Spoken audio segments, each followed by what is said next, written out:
Fala filhão, aqui quem fala é o William Shaw, seja bem-vindo a mais um vídeo desse canal maravilhoso. Se você é novo por aqui, seja bem-vindo, é uma honra enorme, um prazer inenarrável estar aqui diante de você neste momento ímpar e incrível que eu nunca mais vou me esquecer. Tô brincando.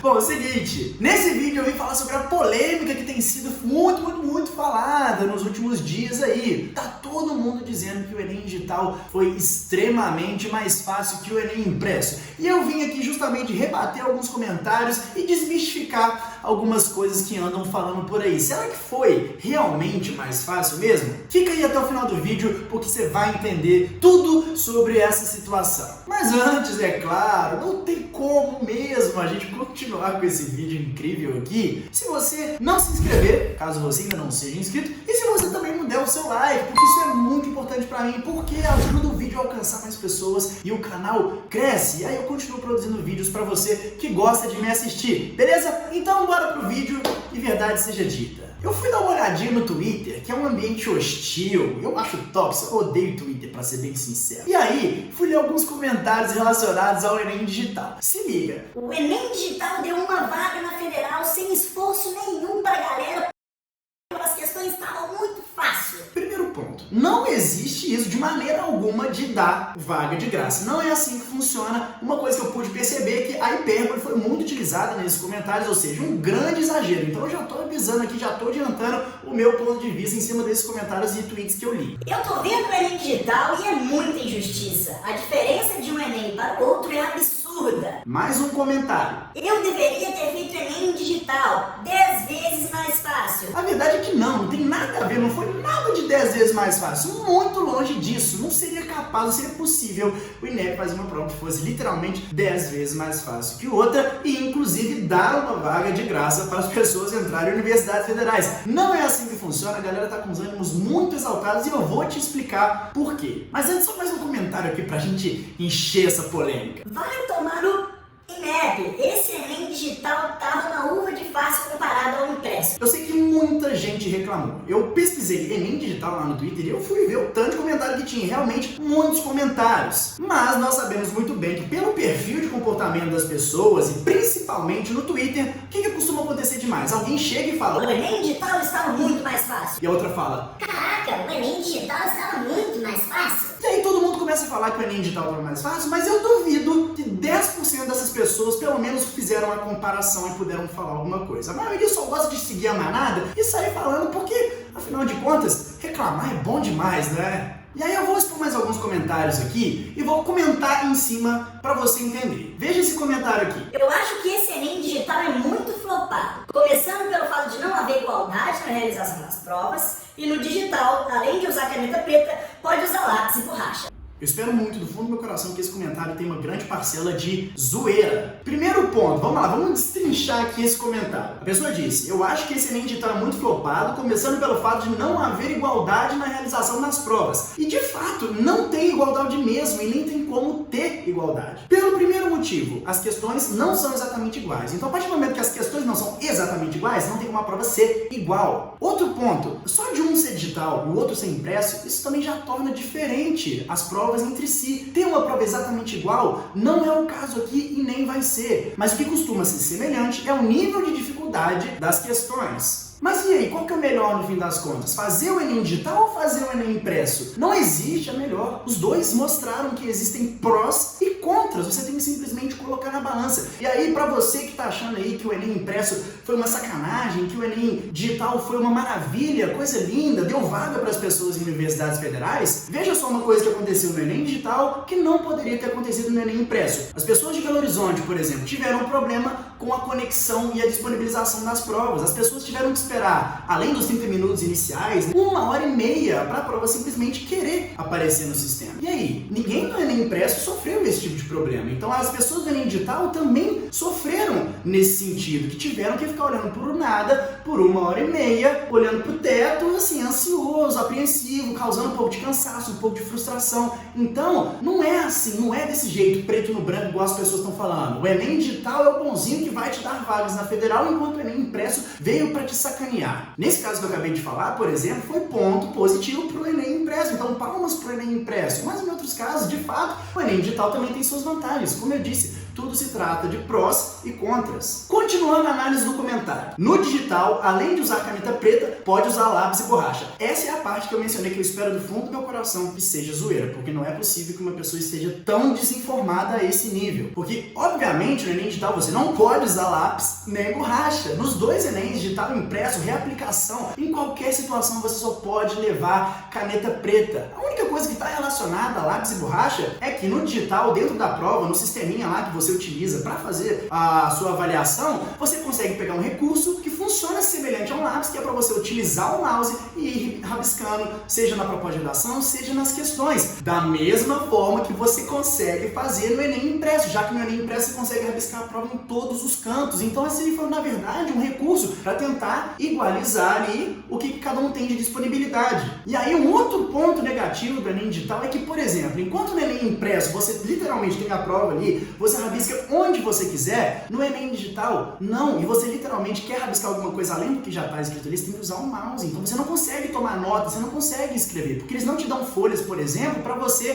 criar e escrever um esboço da sua redação, organizar melhor as suas ideias. Na prova impressa é só você arrumar um cantinho lá e sair escrevendo. Agora vamos aqui para outro comentário. O Enem digital tinha que ser a mesma prova do Enem impresso, sendo ambas realizadas no mesmo dia. É um disparate isso tudo. Tá, beleza. Boa ideia. Isso que você falou até faz sentido demais. Seria muito bonito se todo mundo conseguisse fazer a mesma prova no mesmo dia. Tanto o Enem impresso quanto o Enem digital. Mas tem um porém. Em primeiro lugar, precisa ser algo que seja operacionalmente viável. Se for viável, legal, podemos pensar nesse caso. Mas mesmo assim, você não vai conseguir formar uma situação em que absolutamente todos os inscritos do Enem vão realizar a mesma prova, com as mesmas questões, a mesma proposta de redação no mesmo dia, porque você está se esquecendo da reaplicação, que nesse ano, por exemplo, vai estar lotada de gente. E a reaplicação, por já ser em outra data, automaticamente impede que a prova seja exatamente igual com as mesmas questões, senão aí sim seria injusto com quem fez antes, já que as pessoas iriam pro Enem que acontecesse mais tarde, a reaplicação sabendo já todas as respostas, e não pode ser assim. Então não existe uma opção de fazer uma prova que todo mundo faça exatamente ela. Sempre vai ter pelo menos duas versões. Agora se liga nessa outra sugestão aqui. O certo seria o Enem impresso e o Enem digital têm os mesmos assuntos inclusos na prova, com questões diferentes. Claro, seria o mínimo da igualdade. O que ela está querendo dizer aqui? Por exemplo, vai ter 15 questões de História do Brasil, 15 questões de Idade Média e mais não sei quantas de qualquer outra matéria, e aí teria isso tanto no Enem impresso quanto no Enem digital, mas como são em momentos diferentes, teria aí uma diferença entre as questões, mas os temas seriam os mesmos. É uma boa ideia? Sim, de fato faz um pouco de sentido, mas você tem que entender que não é o assunto cobrado que faz a questão ser difícil ou fácil. Que é uma prova só com História do Brasil, por exemplo, pode fazer, mas você tem que entender que independentemente de qual seja o assunto cobrado, é possível formular questões fáceis, médias e difíceis. Não é o tema, não é o assunto que faz a questão ser fácil ou difícil. Mesmo assim, continuo achando que esse comentário, essa sugestão faz sentido e ela pode ser levada um pouco adiante. Então, na verdade, a gente teria que fazer o seguinte, colocar, por exemplo, 15 questões de História do Brasil numa prova e 15 questões de História do Brasil na outra, mas aí teria que ter, por exemplo, 5 fáceis, 5 médias, 5 difíceis, 5 fáceis, 5 médias, 5 difíceis. Aí sim, então é algo a se pensar. Mas como a gente conhece bastante o estudante brasileiro, as pessoas de uma forma geral, elas adoram se sentir injustiçadas. Então até nessas situações eu acredito que haveria uma comparação e mesmo assim falariam: porque as questões de X estavam muito mais fáceis que as questões de Y. No fim, ninguém vai estar 100% satisfeito se for continuar assim. E aí você deve estar pensando, então se não são as matérias cobradas na prova que fazem as questões serem fáceis ou difíceis, o que faz a questão ser fácil ou difícil? E aí que eu vou te explicar brevemente como que funciona o TRI, que é a Teoria de Resposta ao Item, que trabalha por trás de toda a elaboração e o resultado do Enem. O INEP tem um banco de questões enorme. Professores diariamente fazem questões para o Enem para ir alimentando esse banco. E essas questões do banco são utilizadas para montar a prova. E aí, como é que eles conseguem montar uma prova que, em teoria, tem a mesma semelhança em nível de dificuldade? Eles pegam algumas questões e aplicam para um grupo seleto de pessoas. Grupo esse que envolve uma quantidade de pessoas suficiente para as conclusões estatísticas serem fiéis. Então o que acontece? Eles aplicam essas questões para essa galera e aí, baseado no número de acertos e no número de erros, eles conseguem identificar e estabelecer se aquela questão ela é fácil, média ou difícil. E antes que você fale também... Nossa, quer dizer então que algumas pessoas vão fazer a prova do Enem já tendo feito a questão antes? A verdade é que não. Quando eles aplicam essas questões para essas pessoas para validar o nível de dificuldade dessas questões, eles colocam essa questão num período de quarentena e aí só depois de alguns anos que essa questão pode aí sim cair na prova. Então a essa altura a pessoa que fez aquela questão já nem está fazendo Enem mais, já está lá na faculdade, talvez até formando na faculdade. E mesmo se ela resolver fazer o Enem, a chance dela lembrar é muito pequena. Mas feito essa validação e essa pré-seleção do nível de dificuldade das questões, o INEP vai lá e fala, agora vamos montar a prova. Então o que eles fazem de distribuição não é, vai cair tantas questões de matéria tal e tantas questões de matéria tal. Não é assim que funciona. Eles falam, ó, vai ter aqui tantas questões de nível fácil, tantas questões de nível médio e tantas questões de nível difícil. E é por isso que as provas, em teoria, têm uma mesma semelhança, o mesmo nível de dificuldade. Então, repito, não existe essa pré-definição de vai cair tantos por cento de história do Brasil, vai cair tantos por cento de Idade Média, vai cair tantos por cento de Segunda Guerra Mundial. Isso não acontece. E como eu já disse, não é isso que define a dificuldade, porque pode ter uma questão de Segunda Guerra Mundial muito fácil, também pode ter uma questão de Segunda Guerra Mundial muito difícil. E aí você até deve estar pensando, mas é claro que faz diferença quantas questões são cobradas de cada matéria, porque tem matéria que a gente passa mais tempo estudando e tudo mais, então a gente espera que caia mais questões dessas matérias. E de fato existe uma análise histórica das questões das matérias que são cobradas no Enem, mas mais uma vez, é uma análise histórica. Em nenhum lugar no edital, nas matrizes do Enem, em nenhum lugar fala que vai cair tantos por cento de uma matéria X e tantos por cento de uma matéria Y. Isso não existe. A gente só sabe dessas informações que, por exemplo, costuma se cobrar muito de matéria tal e pouco de matéria tal, porque as pessoas que estudam a prova do Enem fazem levantamentos estatísticos e conseguem chegar nessa conclusão para tentar entender qual que é a tendência dos próximos anos. Mas a tendência não quer dizer que é uma regra. Então, se de repente não cair nenhuma questão de história do Brasil, tá tudo bem, porque não está escrito em nenhum lugar que obrigatoriamente tem que cair essas questões. Uma tendência não quer dizer que vai cair aquelas matérias naquela proporção e naquela quantidade com 100% de certeza. E aí, mais uma vez, você fala, ah, não, mas mesmo assim o Enem digital estava mais fácil. Será que realmente estava mais fácil ou as pessoas simplesmente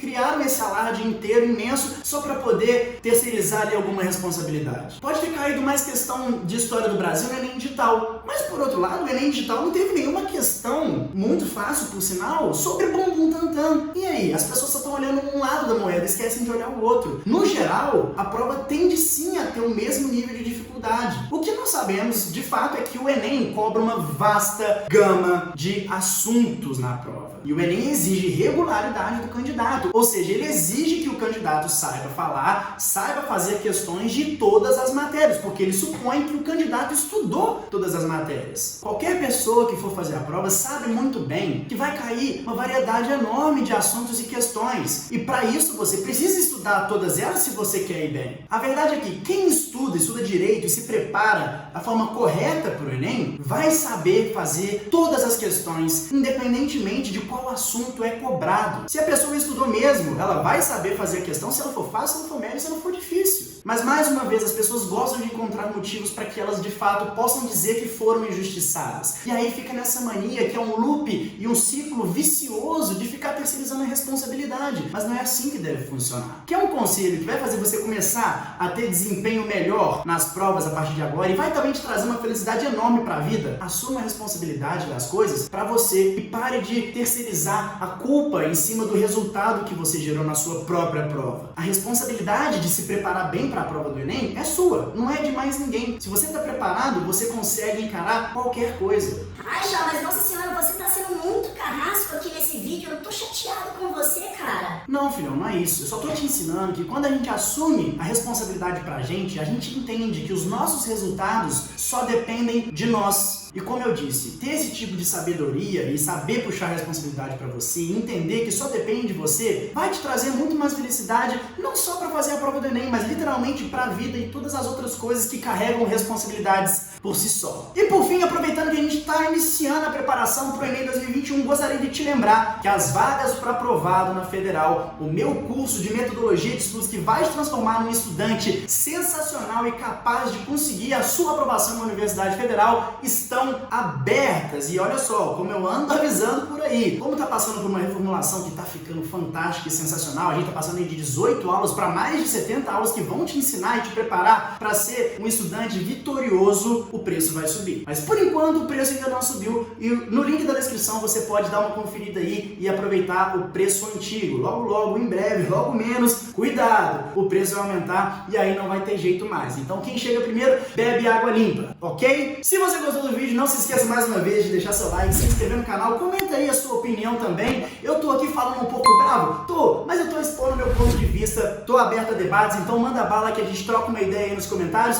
Tamo junto, beijo, tchau!